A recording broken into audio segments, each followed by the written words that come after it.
Hey guys, Frightener22 here, back with another batch of Q reviews this week. As I had said, this is going to be a recent but missed Volume 1 triple feature, so let's go ahead and get right into it. The first movie that I had gotten this week was 2008's The Soloist, and this starred Jamie Foxx and Robert Downey Jr. It goes a little something like this. This true-life drama tells the poignant tale of Los Angeles newspaper reporter Steve Lopez, Robert Downey Jr., who discovers brilliant street musician Nathaniel Ayers, Jamie Foxx, and the unique friendship that transforms both their lives. In helping his new friend deal with his demons, Steve ends up battling with his own. Joe Wright directs this inspiring drama based on the best-selling book by the real Lopez. Now, this movie I was pretty excited to check out because I wanted to see it when it was originally theatrically released, but I just had never gotten around to it. And watching this movie, I found it to be, I thought it was pretty good. I mean, I liked the story. I think I definitely connected with Jamie Foxx's character, just showing, portraying a character that was so passionate about something like music. I have such a huge passion for movies, so it was really cool and easy to connect with a character that, loved something as much as he did. Um, and the director, just based on the director's name, I was looking forward to checking this film out because Joe Wright, I had liked his film Atonement in 2007, which I found really, really great with Keira Knightley and James McAvoy. So I was really looking forward to checking this one. And although, like, I was looking forward to it and I thought it was pretty good, I thought the structure of the film was a little, not altogether. It was a little rough at times. And the third act of the movie, it's kind of like it picks up steam, and then 10 minutes later, you lose interest. 10 minutes later, it picks up steam, then you lose interest. So, with that third act kind of like being a little like wishy-washy, it kind of hurt the film in the long run. And like the performances were good, but the lack the lack of the structure overall on the whole story kind of killed it. And as I said, the third act was kind of you lost interest at some point. But overall, I think it was worthy enough for a rental or check out. So I'd have to give this one 3 out of 5 stars. Now, next film that I'd wanted to see is actually Charlie Kaufman's directorial debut, and it is 2008's Synecdoche, New York.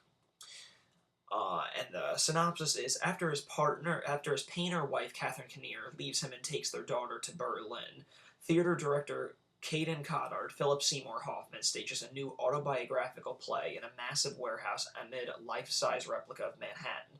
Meanwhile, Caden must contend with the many women in his life, including a box office worker, an actress, and a shrink, in this beguiling directorial debut, winner of a Best First Feature Independent Spirit Award by ace screenwriter Charlie Kaufman.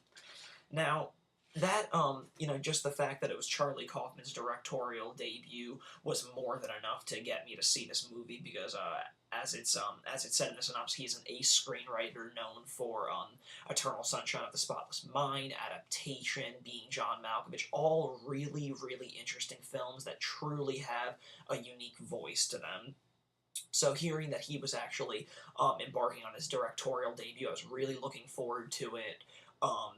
This cast is just stellar in this. Philip Seymour Hoffman, Catherine Kinnear, who surprisingly enough was also in The Soloist, Michelle Williams, who I adore. I think Michelle Williams is phenomenal, and you also get Tom Noonan in here. So there's definitely a varied cast. Really interesting. Very accomplished writer director at the helm. But was it any good? No, absolutely not. Oh my god. This movie was 2 hours and 4 minutes of just dragging boredom. Oh my god. I mean, now, I have to say, I think that, I think Charlie Kaufman was expecting a little too much out of the audience for his first directorial debut, and I just thought this movie was so hard to follow. I mean, it is incredible. It is a very, glum, depressing film with the Caden character played by Philip Seymour Hoffman.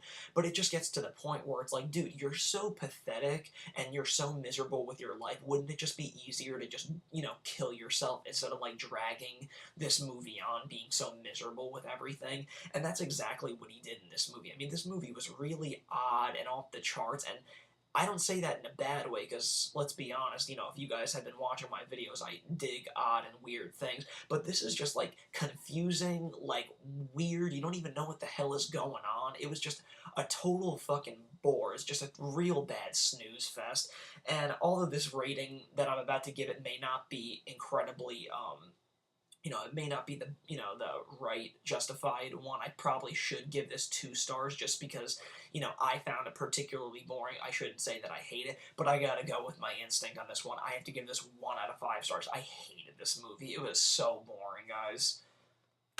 Now, moving on to the next film, it's 2008's Knowing, starring Nicolas Cage.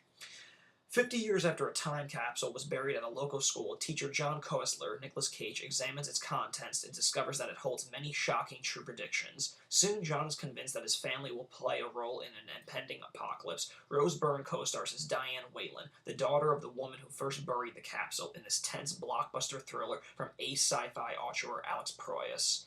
Now, this movie I was really looking forward to, and a buddy of mine had actually told me that he had did a blind buy on it on Blu-ray, and he said that it was phenomenal, and that I should, check this out sooner rather than later. And taking his advice, I decided to add it into the Q reviews this week, and I'm really glad that I did, because out of the 2 other films that were kind of just decent and one just fucking sucking, this was definitely the saving grace this week. This movie was really cool, really interesting plot. I really enjoyed Nick Cage. I know in the last few years he really has a really hefty amount of films coming out in one year, doing 5-6 roles, and a lot of them think that they're shit suckers. But every so often, in recent years, there's always like 1 or 2 diamonds in the rough, and I'd say for 2008, this was definitely one of the better Nick Cage films. Although I have to say, I don't know if you guys had seen it, but I saw Bangkok Dangerous, and I liked it. I thought it was pretty good. But still, Knowing was definitely one of the better films that he has done in the last few years. It's really creative. Although the 2 hour runtime is a little excessive, I thought that they could have I think that they should have just made it a 90-minute film and kept the pace going, because towards the last half hour, it does start to drag a little bit, and you kind of wish that it would just kind of get to the point. But it's not that the movie suffers the whole time. It's just that, like, I thought a 90-minute runtime would have been a little bit more fitting and had it go really just kind of head on, full force in the third act. But that's really the only my only gripe with this film is the last half hour. But other than that, really great. I mean, really cool special effects. This is just a really fun sci-fi film, and Nick Cage doesn't have an obnoxious haircut in this one, so I mean, if that was bothering many moviegoers, you shouldn't be disappointed with his hairdo in this one. But and the direction was really cool. Alex Proyas, I'm a big fan of. Loved him, in The Crow, and a lot of other sci-fi fans would know him from his cult classic Dark City. So I mean, I definitely enjoyed this. Not the best sci-fi thriller, but out of the week's selections, definitely the best film I rented this week. I'd have to give this one 3 out of 5 stars. I dug it. So, that wraps up this week's Q reviews, and as always, I'm going to give you guys a little sneak peek at next week's Q reviews. Back with another theme, and this next week's theme is going to be 80s action stars triple feature. 1988's Above the Law, starring Steven Seagal, 1986's Over the Top, starring Sylvester Stallone, and 1988's Bloodsport, starring Jean-Claude Van Damme. So, as always, guys, thanks again for tuning in to my Q reviews. Check it on Thursday. If you guys hadn't checked my DVD update that I posted yesterday, be sure to check that out in the DVD update section. And I just want to do a quick few shout outs for a bunch of the subscribers that have tuned in. Fright Rags, DVD Movie Buffer, Scream Demon 58, Rand Reviews, Robin Brandon, thanks guys. A Bleeding Corpse, Kid String Solo 1, Jolie Studio 1, Steve Terror 22, Darul 16, Korma Koman, Keep It Real TNT, KY Horror Fan, J Rad 145, Little Wayne 2222222. So yeah, guys, I just really appreciate all the subscribers. I know I've been getting, more and more every day, but I just want to say I appreciate everything. So thanks again for tuning in. Subscribe, and I'll catch you guys next Thursday with the 80s Action Stars triple feature. Thanks again.